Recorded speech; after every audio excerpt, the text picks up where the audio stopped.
자, 고린도후서 5장 16절부터 자, 따라와 보세요. 제가 읽겠습니다. 그러므로 라고 돼 있죠. 위에 쭉 어떤 말을 했단 얘기겠죠. 그러면서 그러므로 우리가 낙심하지 아니하노니. 왜 낙심하지 않아요? 우리의 겉사람은 낡아지나. 뭔지 알겠죠? 겉사람이 뭔지. 그 윗부분에 보면 나와 위의 맥락에 죽을 육체라고 돼 있어요. 그 말을 받는 말이 겉사람이에요. 바로 우리 육체죠. 죽을 육체. 낡아지나.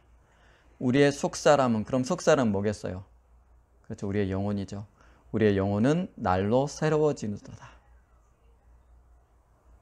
우리의 속사람이 날로 새로워지기에 겉사람이 늙어지고 낡아지고 쇠하여가는 것과 관계없이 낙심하지 않는다라는 말이죠. 17절. 우리가 잠시 받는 환난에 경한 것, 환난을 가벼운 것이라고 말해요. 지금 사도가.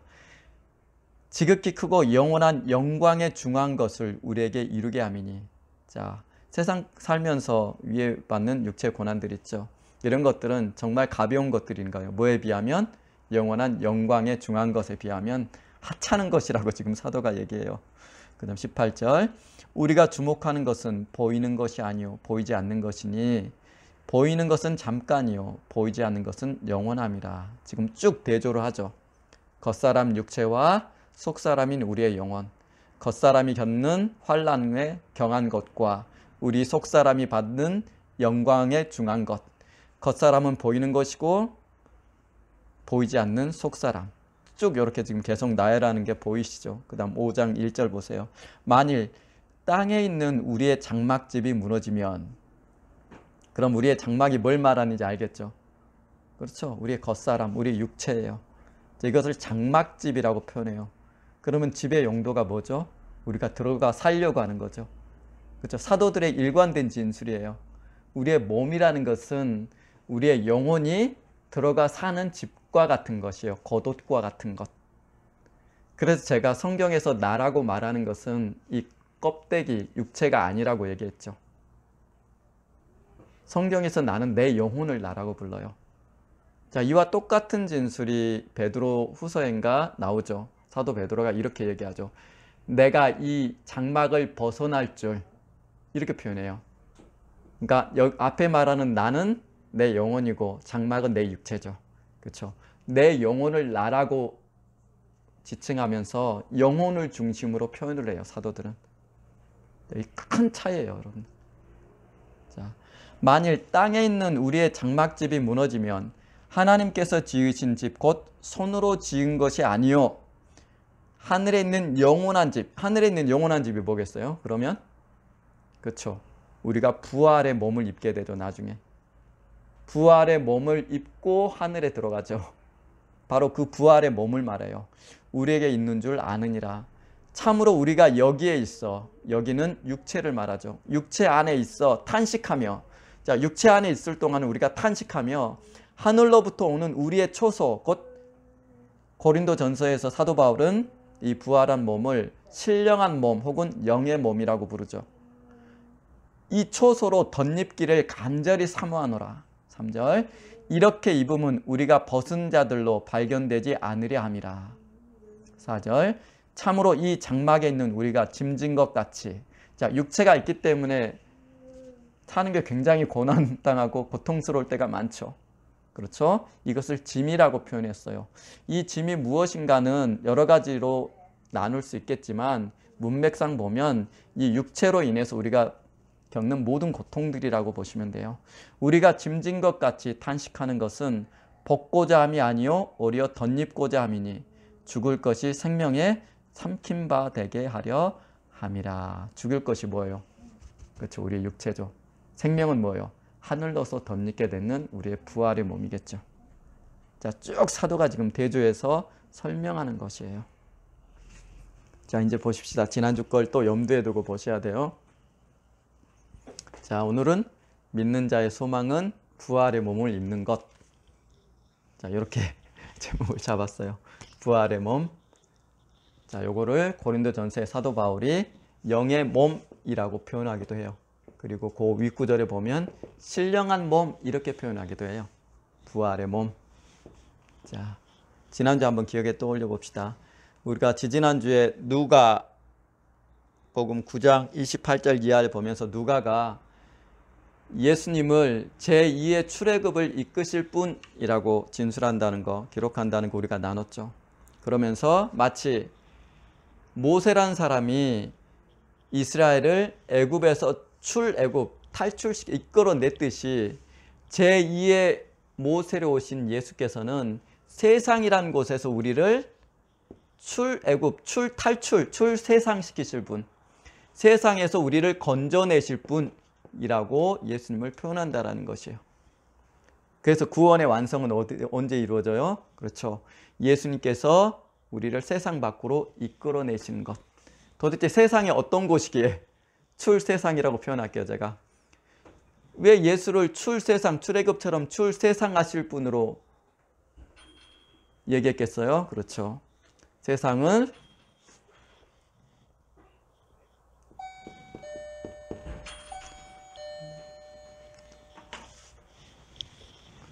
사도가 뭐라 불러요?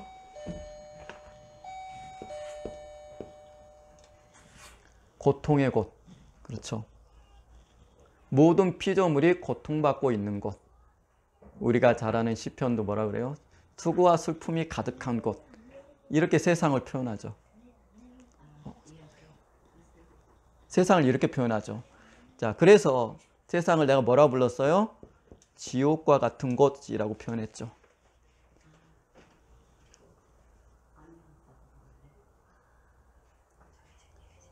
그래서 세상을 성경이 뭐라고 불러요? 어두움 혹은 흑암, 또한 이 상태 아래 앉아있는 우리 사람들을 사망의 땅과 그늘에 앉은 자, 이렇게 표현하고 있죠. 그래서 사는 것은 고통스러운 것이에요.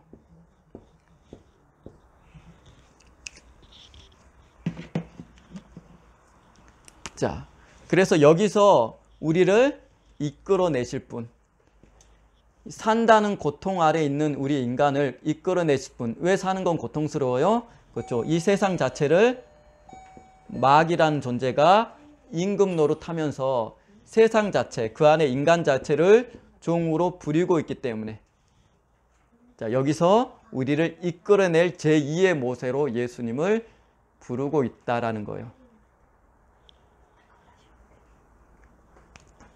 자, 그래서 세상은 지옥이에요. 어떻게 살아도 세상은 지옥과 같은 곳이에요. 그래서 이렇게 부르는 게 좋겠어요. 세상은 세상이라는 지옥. 저는 이렇게 부르고 싶었어요. 어떻게 살아도 수고와 슬픔이 있고, 또 그때 추석 보냈죠. 가족 간의 불화가 가장 심한 때죠. 그죠? 자, 물고 뜯고 살아가요. 어딘가는 누군가는 죽이고, 누군가는 자기 이익 때문에 없는 사람을 착취하고, 전쟁하고, 살육하고, 그렇게 살아가요, 인간이. 자, 이 지옥 같은 세상에서 우리를 건지러 예수님이 오셨어요. 출세상시키시러. 자, 그러면서 인간이 출세상할 수 있는, 자, 두 가지가 제가 설명드렸고, 한 가지를 더 추가해볼까 한번 정리해 봅시다. 자, 어떻게 해요? 자, 일단 이 지옥과 같은 세상에 예수님께서 어둠 가운데 빛으로 이렇게 들어오셨어요. 그리고 이 안에 있는 우리가 예수를 믿을 때 예수를 믿음으로 예수 안에 들어간 자를 요한복음 17장에서 세상에 속하지 않는 자라고 불렀어요. 자, 요게 출세상이죠. 어떤 의미예요? 자, 세상의 통치에서 벗어나 세상에 있지만 우리가 예수 믿음으로 예수님의 통치, 하늘의 통치를 받는 사람이 됐다라는 의미에서 세상에 속하지 않는 자예요. 이것도 탈세상이죠, 사실은. 그렇기 때문에 세상에서 천국을 경험하지 못한 자는 구원받을 수 없는 자란 말이 그래서 나오는 거예요. 그래서 예수 만나면 세상 가운데서 천국을 맛볼 수 있어요. 바로 이 상태죠. 자, 두 번째가 뭐겠어요? 그렇죠. 성도가 죽은 거예요. 죽는 것. 죽음. 육체와 영혼이 분리돼서 육체는 흙에서 티끌에서 왔기 때문에 흙으로 돌려보내고 영혼은 주신 하나님께로 돌아가는 것. 영혼이 하나님께 돌아가기 때문에 내가 세상에 존재 안 하죠. 성경은 내 영혼을 나라 그런다 그랬죠. 그래서 이 지옥 같은 세상에 탈출되는 거예요. 죽음을 통해서. 육체는 유효기간이 뻔히 정해져 있죠. 성경에 따르면. 한 번 죽는 것은 사람에게 정해진 것이기 때문에 그렇죠. 육체의 죽음은 정해진 거예요. 자, 이러면 탈출이 되겠죠. 그 다음 세 번째는 뭐예요? 언제인지 알 수 없지만 예수님께서 재림할 때 세상에 믿는 자들은 공중에서 예수님이 다시 재림하실 때 공중에서 예수님과 조우하게 되고 그 이전에 예수 안에서 죽었던 사람들은 낙원에 잠자다가 우리와 함께 같이 만나게 되죠. 자, 이 세 경우가 있겠죠.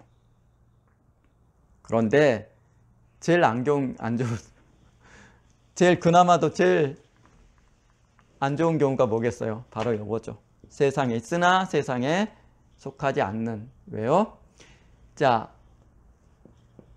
여전히 이 상태는 육체 안에서 우리가 살고 있는 상태예요. 세상 가운데 있어서. 그렇기 때문에 이 육체는 끊임없이 뭐예요? 고난받고 시련받고 세상으로부터 고통받고 시험받는 상태예요. 그래서 이 시험 때문에 세상에 살지만 세상에 있지만 세상에 속하지 않는다라는 이 신분, 육체를 입고 세상에 있지만 구원받은 이 신분이 가장 고통스러운 상태이기도 해요. 세상으로부터 끊임없이 시험받기 때문에. 그래서 요한복음 17장에 뭐라 그래요? 예수님이 나는 이제 갑니다. 내가 세상에 속하지 않은 같이 그들도 세상에 속하지 않았는데 나는 떠나가는데 그들을 지켜주기 위해서 내가 내 이름을 주었고 아버지의 말씀을 그들에게 주었습니다 라고 하는 거예요. 이것들로 그들을 세상 가운데서 보존해 주옵소서 라고 기도를 하죠. 자,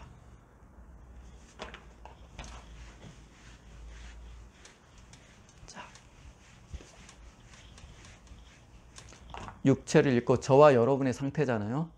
우리는 구원받았지만 육체를 입고 여전히 세상 안에 살아가요. 그래서 이 육체는 뭘 품고 있어요? 여전히 정욕, 갈라디아서 5장에 나오는 욕망이라고 번역을 했죠. 세 번역은 욕망을 가지고 있기 때문에 이 육체의 정욕을 품고 있는 이 육체 안에 우리 영혼이 구원받았지만 여전히 거하기 때문에 세상이 자극하는 이 욕망에 따라서 끊임없이 시험당하고 고통당하고 있는 상태에 우리가 있어서 이 세 경우 중에 어쩌면 가장 안 좋은 상태가 바로 이거란 얘기예요. 그래서 사도가 뭐라 그래요? 할 수만 있다면 이 육체를 벗어나서 하나님과 함께 거했으면 좋겠다라는 사도 바울의 고백이 있죠. 이런 것 때문에 그래요. 이것 때문에. 자, 여전히 우리 안에 부패한 욕망 가운데 우리가 붙잡혀서 살고 있기 때문에 그렇다라는 것이에요. 자, 그런데 이것을 이해하려면 가장 중요한 개념이 뭐겠어요? 그럼 그렇죠. 성경이 오늘 본문에 말하듯 지금 오늘 본문 윗부분에 보면 사도 바울이 뭐라 그러냐면 우리 몸을 부르는 명칭이 있어요. 질그릇이라고 불러요. 또 두 번째 오늘 본문에 뭐라 그래요? 장막 불러요. 장막이라고 그래요. 이 장막이란 표현은 베드로도 똑같이 쓰는 표현이죠. 베드로서 1장에 내가 이 장막을 떠날 때가 가까웠다라고 백해요. 자, 무슨 얘기예요? 그렇죠. 육체라는 것은 영혼을 담기 위해서 존재하는 그릇, 영혼이 사는 장막, 집 같은 거라는 것이에요. 핵심은 뭐라는 얘기예요? 우리의 영혼이라는 거예요. 그래서 베드로가 뭐라고 해요? 내가 이 장막을, 내가는 뭐예요? 앞부분, 내가. 그렇죠? 내 영혼이죠. 내가 이 장막은 뭐예요?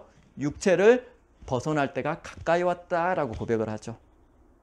그렇죠? 내 영혼을 나라고 지칭해요. 사도들은 이 육체를 뭐라고 부르지 않아요. 육체는 단지 그릇이고 내가 사는 집에 불과해요. 거하는 집. 뭐에 무게를 두고 사도들은 항상 얘기를 하냐면 영혼을 나라고 지칭하고 영혼의 무게를 두고 해요.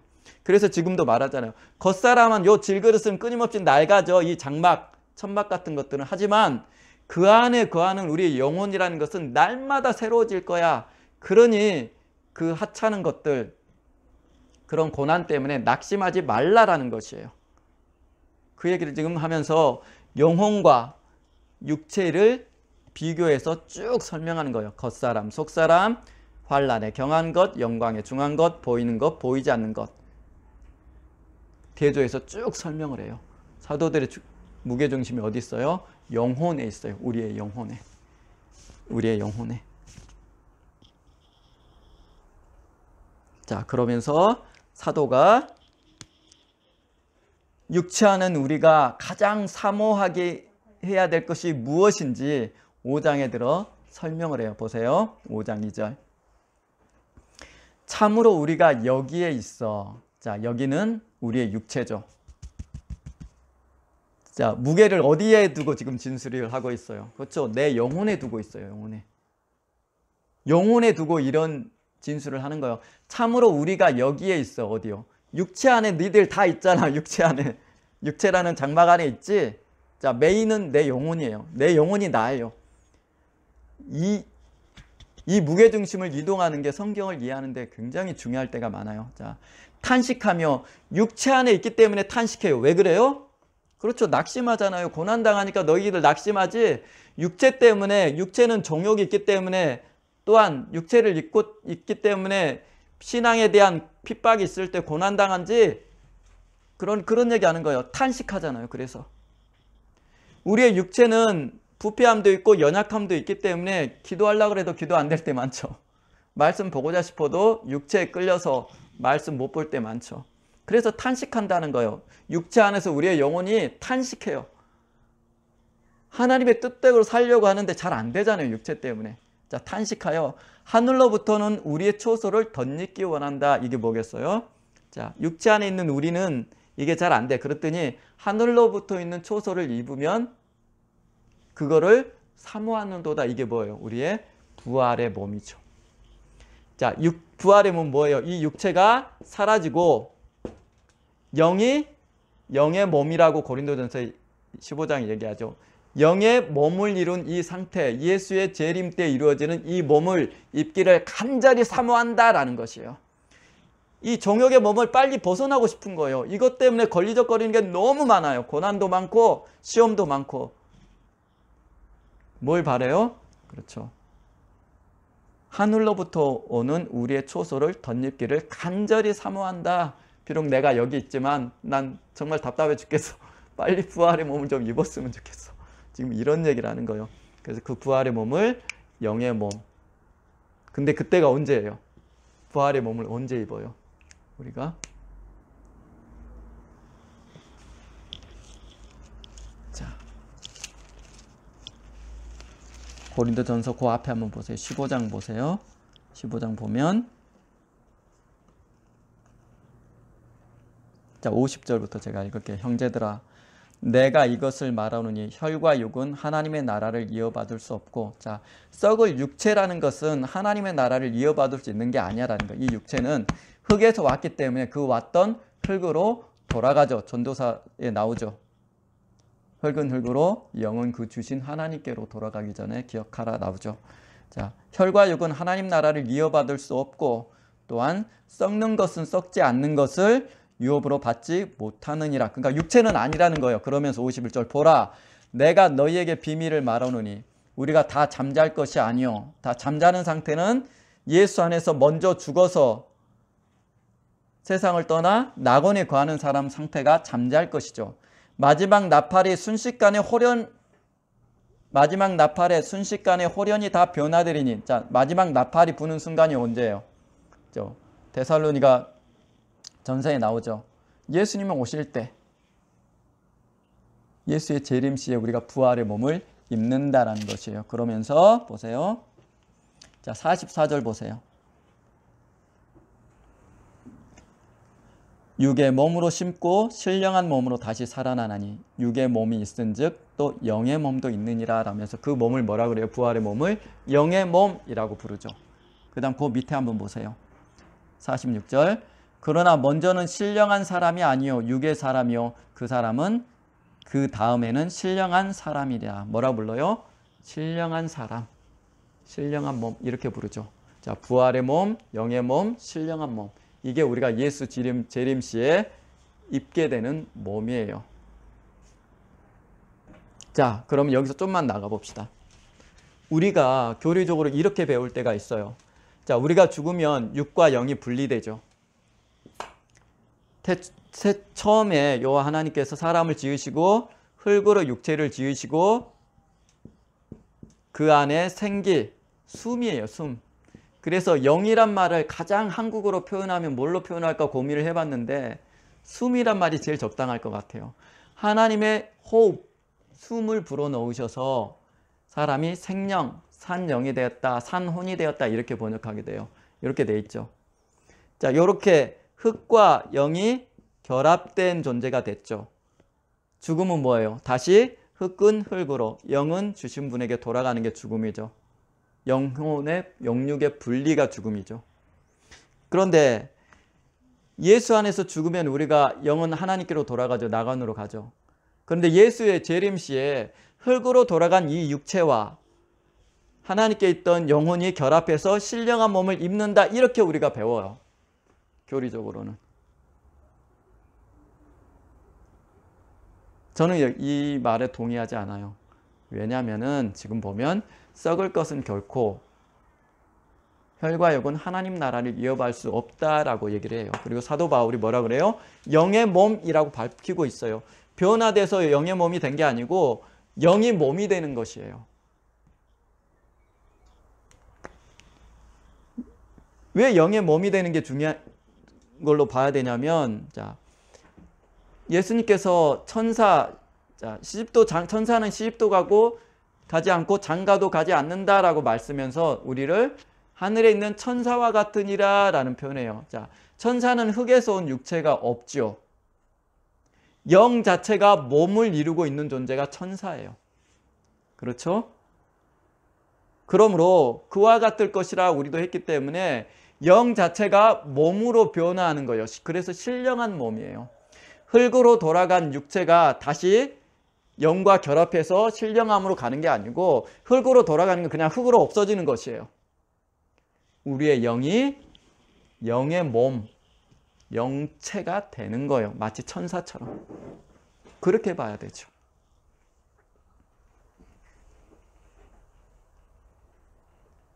자, 그래서 사도가 하는 얘기예요.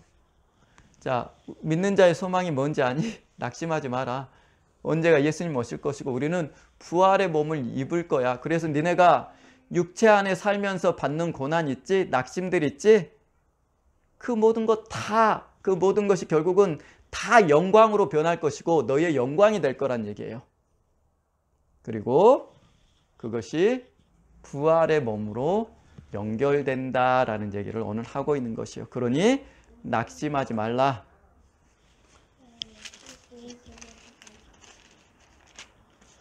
하면서 오늘 얘기를 쭉 하는 것이에요. 자, 보세요. 또 탄식이란 말을 또 써요. 5장 4절 보세요. 오늘 본문. 참으로 이 장막에 있는 우리가 짐진 것 같이. 참 짐지고 살죠.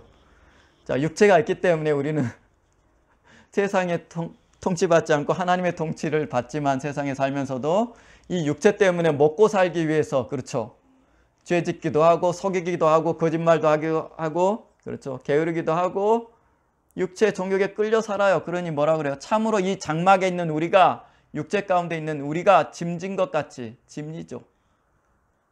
진짜 육체가 짐이에요. 또한 건강을 잃었을 때는 더욱 짐 같죠. 짐진 것 같이 탄식하는 것은 벗고자 함이 아니요, 여기서 벗어난 것이 아니고 오히려 덧입고자 하며. 왜 그래요? 우리 육체로 심어서 영으로 거두기 때문에 그래요. 고린도전서 15장이 그 얘기를 하죠. 너희가 육체로 심어서 영으로 거둔다는 요 얘기 똑같은 맥락의 얘기예요. 오히려 덧입고자 하느니 죽을 것이 생명에 삼킨 바 되게 함이라.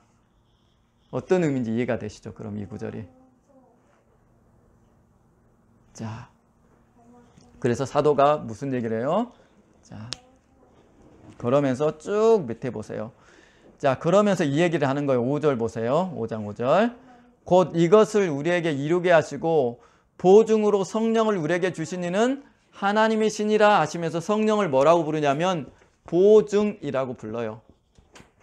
자, 이걸 하나님께서 너희들을 부활의 몸까지 분명히 이끌 것인데 그것을 위해서, 여기서 말하는 보증은 그대로 해석하면 계약금이란 뜻이에요. 계약금으로 누구를 주셨냐면 성령을 주셨다라는 것이에요.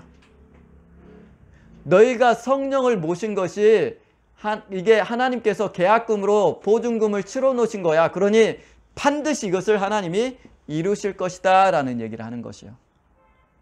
그러니 우리가 보는 것으로 행하는 것이 아니고 믿음으로 행하는 사람이 바로 우리야 라면서 그 밑에 맥락이 쭉 지금 써나가는 것이에요. 그러면서 10절 우리가 다 반드시 그리스도의 심판대 앞에 나타나게 되어 그 선악간에 그 몸으로 행한 것을 받으려 함이니라. 무슨 얘기예요? 우리가 육체로 몸 안에 살아있을 때 했던 모든 행위는 결국 누가 책임진다는 얘기예요? 우리의 영혼일 때 우리의 영혼이 다 책임진다는 얘기예요. 우리가 했던 말, 행동, 회개하지 않았던 모든 것들, 심판이라는 게 그런 거죠. 몸을 했던 모든 것은 나중에 영혼의 날, 부활의 몸을 입었을 때 우리의 영혼이 책임지는 것이야 라는 얘기를 하는 거예요. 이게 심판이에요. 한 번 죽는 것은 사람에게 정하는 것이요 그 후에 심판이 있으리니 이 맥락하고 똑같죠. 한 번 죽어요. 우리의 몸은 모든 피조물은 다 죽죠. 하지만 그 몸 안에 있을 때 너희가 했던 모든 행위는 네 영혼의 때 네 영혼이 책임지게 된다라는 얘기예요. 이게 심판이에요. 그래서 그리스도인들이 굉장히 신중하고 무겁게 행동해야 돼요. 하나님은 어떻게 행동해야 될지 이미 성경에 다 해놓으셨어요. 기록해 놓으셨어요. 제가 한번 한수령 성도님 있을 때 그 얘기 드린 적 있죠. 내가 성경 안 읽어서 그런 말이 있는지 몰랐습니다 라고 하나님께 핑계댈 수 있을까? 제가 박재호 성도님한테 그 얘기 드렸죠. 나중에 김 목사가 가르치지 않았습니다 라고 핑계대지 마시라고. 난 분명히 여러분들한테 가르쳤다고. 제가 안 가르쳐도 여러분은 성경 읽을 수 있는데 안 읽어요. 그래서 하나님의 뜻이 그랬습니까? 이렇게 핑계댈 거냐고요. 성경 없는 사람도 로마서에 보면 사도 바울이 누구도 하나님 앞에 핑계할 수 없다라고 말하고 있죠. 핑계 못 대요, 여러분들. 어떻게 생각하고 판단할지 하나님의 뜻이 무엇인지 성경에 이미 다 말씀해 놓으셨어요. 근데 여러분이 안 하는 거예요. 그건 여러분의 책임이에요. 제가 주일날 뭘 할지 뭘 가르칠지 미리 문자로 다 보내요. 듣고 싶으면 나오시고 듣기 싫으면 안 나오셔도 돼요. 그건 여러분의 선택이에요. 각자가 여러분의 죄로 인하여 죽으리라 라고 하나님 말씀하셨죠. 여러분의 책임이에요. 저 아니라도 성경 안 읽어서 모르는 건 여러분의 책임이에요. 지금 사도가 그 얘기를 쭉 하는 것이에요. 이 얘기를 고린도전서에 똑같이 하죠. 아까 15장에 육체로 심고 영으로 거둔다라는 얘기하죠. 그래서 우리가 육체를 입고 육체 안에 거할 때 했던 모든 말과 행동 모든 것들은 회개하지 않는 한 하나님께 갔을 때 우리가 영의 몸을 입고 다 책임져야 되는 것들이에요. 그래서 저는 그런 생각을 해요. 내가 지금까지 살아왔던 모든 인생에 대해서 하나님께서 녹화해 두셨다가 나중에 심판의 날에 딱 틀어주신다면 내가 기억도 못했던 범죄들이 많이 있을 것이고 회개 못했던 것도 있을 것이고 지금도 저는 내가 얼마나 부끄러운지 그걸 느끼고 살거든요. 근데 그걸 다 녹화해서 보여주시면 내가 얼마나 창피할까. 성경에 있듯 유구무원입니다. 그 말밖에 할 말이 없지 않을까라는 생각을 가끔 해요. 저는 하루를 돌아보면서 그런 생각을 많이 하거든요. 자, 사도가 하는 말, 믿는 자의 소망은 결국 이 세상을 벗어나 부활의 몸을 입는 것. 자, 예수는 왜 오셨어요? 제2의 모세로서 이 세상 자체에서 우리를 건져내시러, 탈세상시키시러 예수께서 오신 것이에요. 이것은 반대급부로 무슨 얘기예요? 세상은 수고와 슬픔과 고통과 그렇죠? 늙음과 지옥과 같은 곳이라는 것, 세상은 어두운 것이라는 것, 세상이 흑암이라는 것을 이것을 입증해 주는 말이기도 하죠. 이것을 위해서 세상에 예수님께서 오셨고, 그리고 우리의 구원은 우리가 부활의 몸을 입을 때 그분으로 인해서 완성된다는 것이에요. 그러나 그 전까지 우리가 육체 때문에 세상 가운데 살기 때문에 먹고 살기 위해서 때론 속이고 거짓말하고 그쵸? 종에게 끌려서 하나님을 배반하며 살죠. 그럴지라도 낙심하지 말라는 거예요, 사도는.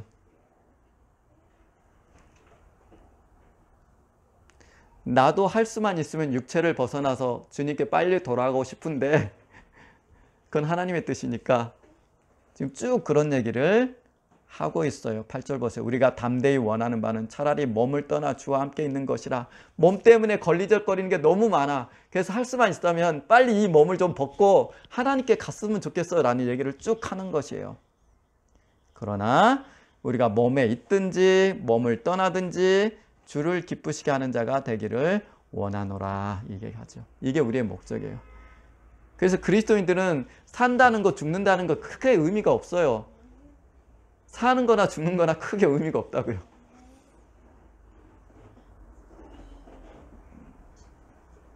자, 삶과 죽음이 크게 의미가 없어요. 왜요? 내 영혼이 나기 때문에 그래요. 오늘 사도가 쭉 그 얘기를 해요. 믿는 자의 소망은 세상을 벗어나 부활의 몸을 입는 것이다 라는 얘기를. 자, 오늘 여기까지 하십시다.